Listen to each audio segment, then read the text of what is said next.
اسی کا میں آپ لوگوں کو جواب دیتا ہوں کہ سب سے بڑے جلسے نے بھی پاکستانی عوام کے سامنے سب کچھ واضح کر دیا ہے کہ آپ کو سمجھ آنا چاہیے. بلکہ اس پی ٹی آئی کے جلسے میں حکومت نے جو پی ٹی آئی کے خلاف کارروائی کیا ہے تو اس کی جو کافی رہنمائی ہے وہ حافظ سعد حسین رضوی صاحب نے کی ہے.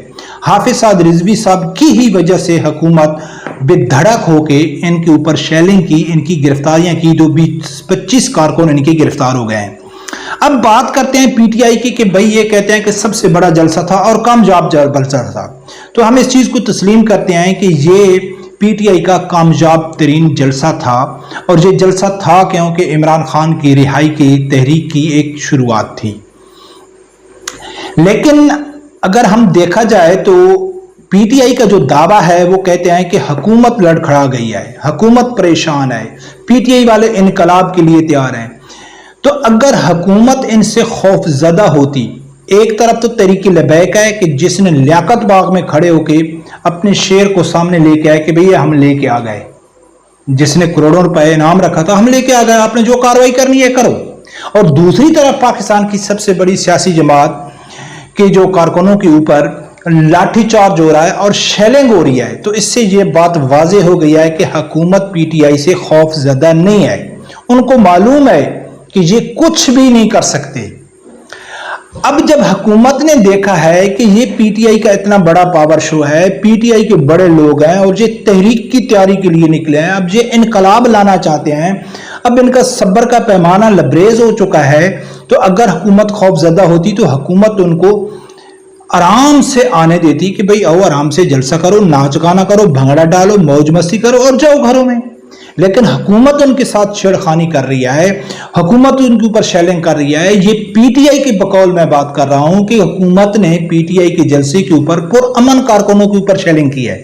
ہم مخالفین کی بات نہیں کر رہے، پی ٹی آئی کے اپنے دعووں کی بات کر رہے ہیں. اگر جو پی ٹی آئی کا کارکن سن رہا ہے یا آپ کو پی ٹی آئی کا کارکن ملے تو آپ کہیں کہ آپ کا ہی دعویٰ تھا کہ یہ عمران خان کی رہائی کی تحریک کا آغاز ہے، آپ کا ہی دعویٰ ہے کہ یہ پاکستان کا کامیاب ترین جلسہ تھا، آپ کا ہی دعویٰ ہے کہ پرامن کارکنوں کے اوپر حکومت نے شیلنگ کی ہے. تو اس سے کیا بات ثابت ہوتی ہے؟ اس سے یہی ثابت ہوتی ہے کہ حکومت تحریک انصاف کو سیریس لیتی نہیں ہے. وہ سیریس کیوں نہیں لیتی ہے؟ حکومت کو کیوں ڈر نہیں ہے تحریک انصاف سے؟ حکومت ان سے ڈرتی کیوں نہیں ہے کہ یہ اتنی بڑی تعداد ہونے کے باوجود بھی حکومت ان کے اوپر لاٹھی چارج کرتی ہے، شیلنگ کرتی ہے، ان کو پکڑ کے جیل میں ڈالتی ہے. تو ان کے سامنے ایک علامہ سعد حسین رضوی صاحب کا ڈائلاگ ہے جس کے اوپر حکومت پورا عمل کر رہی ہے. وہ ڈائلاگ کیا تھا کہ سعد رضوی صاحب نے کہا تھا کہ جو ناچ گانا کرنے والی قومیں ہوتی ہیں نا، وہ آزادی کی جنگیں نہیں لڑ سکتی، وہ انقلاب نہیں لا سکتے. تو حکومت وہی چیز مد نظر رکھتے ہوئے کہ یہ ناچ گانا کرنے والے ہیں، یہ ڈانس کرنے والے ہیں، یہ جلسے میں آتی موج مستی کے لیے ہیں، ان میں اتنے دم، اتنی ہمت، اتنی طاقت نہیں ہے کہ اگر یہ پاکستان میں انقلاب لائیں یا ہمارے لیے کوئی مشکل کھڑی کریں. اس لیے وہ جب چاہتے ہیں ان کو یعنی کہ ان کے اوپر شیلنگ شروع کر دیتے ہیں. تو اب جو سامنے خبریں آ رہی ہیں تو میرا جو خیال ہے وہ ایسا ہے کہ آگے جو عمران پہلی تو بات یہ ہے کہ میں حیران ہوں اس حکومت کے اوپر کہ آپ ان کو جلسوں سے روکتے کیوں ہیں؟ ان کو کرنے دو جلسے. عمران خان مشہور جلسوں سے ہے کہ جب اس کو حکومت سے اتارا گیا تو اس نے کتنے بڑے جلسے کیے اور ان جلسوں سے کیا حاصل ہوا؟ پی ٹی آئی کو ٹھمکا بھی حاصل کیا ہوا؟ کچھ بھی نہیں ہوا. جلسے کرتے ہیں، ناچ گانے کرتے ہیں، موج مستی کرتے ہیں اور چلے جاتے ہیں اور اسی کے اوپر وہ خوش ہوتے ہیں کہ دیکھو ہمارا اتنا بڑا جلسہ تھا، لاکھوں کی تعداد میں لوگ آئے، حکومت کی کانپیں ٹانگ گئی ہیں وغیرہ، یہ ہو گیا وہ. آرام سے ان کو جلسے کرنے دو بھائی، جلسے کرتے رہو، اپنا پیسہ خرچ کرتے رہو، کیونکہ آگے جلسے کے علاوہ تو یہ کر بھی کچھ نہیں کر سکتے. ٹھیک ہے نا؟ تو حکومت بار بار ان کو انگلی کرتی ہے کہ یار یہ کوئی حرکت کریں، یہ کوئی غیرت کریں، کوئی نکلیں کہ ہم ان سے حساب برابر کریں، ہم ان کو پکڑ کے جیل میں ڈالیں. لیکن انہوں کو بھی معلوم ہے کہ وہ بھی اس حد سے آگے اب نہیں جاتے ہیں. اب میں جو دیکھ رہا ہوں کہ جلسہ کتنا بڑا تھا کہ میاں والی سے کہتے ہیں کہ میں جو میرے سامنے ویڈیوز آئی ہیں وہ 10 یا 12 وینیں تھیں، اس کے علاوہ کچھ 10-12 کاریں ہوں گی، 10-12 وینیں جا رہی تھیں عمران خان کے جلسے میں. ایک وین میں 14 سیٹیں ہوتی ہیں اور اس 14 سیٹوں میں اگر سیٹو سیٹ بھی وہ گاڑی کر لیں اور 10 سے ہوں تو 140 کارکن بنتے ہیں، اگر 12 ہوں جو 15 ہوں تو 200 کر لیں، 160 170 کر لیں، اور وہ بھی اگر سیٹوں سیٹ ہوں گی تو میاں والی سے 200 250 آدمی کا جانا اس ضلع سے کہ وہ جو عمران خان کا گڑھ ہے جس سے عمران خان کو نویدہ 2,80,000 ووٹ سے جیتا ہے، اور اس شہر سے 200 250 بندے کا جانا یہ بہت بڑا سوالیہ نشان ہے پی ٹی آئی کے اوپر۔ تو ناظرین، اس وقت اگر دیکھا جائے پاکستانی قوم اگر حقیقت میں ان کو ایک لیڈر چاہیے، دلیر لیڈر چاہیے، انقلابی لیڈر چاہیے جو ان کی عزت رکھ سکے، جو ان کی طاقت کو، کارکنوں کی طاقت کو صحیح استعمال کر سکے، تو وہ اس ٹائم صرف اور صرف ہے تحریک لبیک اور حافظ سعد حسین رضوی۔ اس کے علاوہ پی ٹی آئی تو خاص کارکنوں سے انتقام لے رہی ہے۔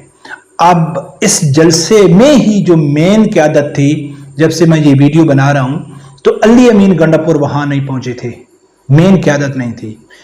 دلیری تو ہے تو تحریک لبیک والوں کی ہے کہ اتنا بڑا بیان دینے کے باوجود پیر سید ظہیر الحسن شاہ صاحب نے کہ حاضر سروس پاکستان کے قاضی جج کو کہنا کہ جو قتل کرے گا 1 کروڑ روپے دے دوں گا، اور راول پنڈی میں وہ سینہ تان کے سٹیج پہ کھڑا ہو جاتا ہے، اور عمران خان کا ببر شیر مراد سعید کیا بیان دیا ہے اس نے، آج تک وہ بھیگی بلی بنا ہوا ہے، وہ سامنے نہیں آتا ہے۔ کیوں نہیں آتا ہے نا؟ دلیری لے کے آئے نا، گرفتار کرائیں اس کو، وہ نہیں لے کے آئے۔ لیکن کارکن ایسے ہیں کہ ان کو سمجھ ہی نہیں آتی، ان کو پہچان ہی نہیں ہے کہ پاکستان کا لیڈر کون ہے، ان کو پہچان ہی نہیں ہے کہ پاکستان میں حقیقی آزادی کون لا سکتا ہے، ان کو پہچان ہی نہیں ہے کہ پاکستان میں انقلاب کون لا سکتا ہے۔ بس وہ صرف فتنے میں مبتلا ہیں، بس شخصیت پرست ہیں، اندھے مقلد ہیں کہ بس جی صبح و شام عمران خان عمران خان عمران خان، کچھ بھی نہیں کر سکتا ہے عمران خان۔ یہ واضح دلیلیں ہیں سامنے کہ 1 سال 1.25 سال ہو گیا عمران خان جیل میں، کوئی ایک احتجاج پی ٹی آئی سب سے بڑی جماعت، میں مانتا ہوں پاکستان کی سب سے بڑی جماعت ہے، بڑی سیاسی جماعت کے جس کے سپورٹر ہر طبقے کے لوگ ہیں، وہ کوئی ایک ایسا احتجاج، ایسا دھرنا، ایسا کوئی نہیں کر سکی کہ ہم یہ سمجھیں کہ واقعہ حکومت یا اسٹیبلشمنٹ پریشان ہے ان سے۔ حکومت اسٹیبلشمنٹ ان سے بالکل پریشان نہیں ہے۔ اگر حکومت اسٹیبلشمنٹ کسی سے پریشان ہے تو وہ ہے تحریک لبیک سے۔ ان کو معلوم ہے کہ یہ جو کہتے ہیں وہ کر کے دکھاتے ہیں۔ رب پروردگار سے یہی دعا ہے، اللہ تعالیٰ میرے سمجھدار آدمی کو حق ساتھ سننے کی اور اس کے ساتھ کھڑے ہونے کی توفیق عطا فرمائے۔ اللہ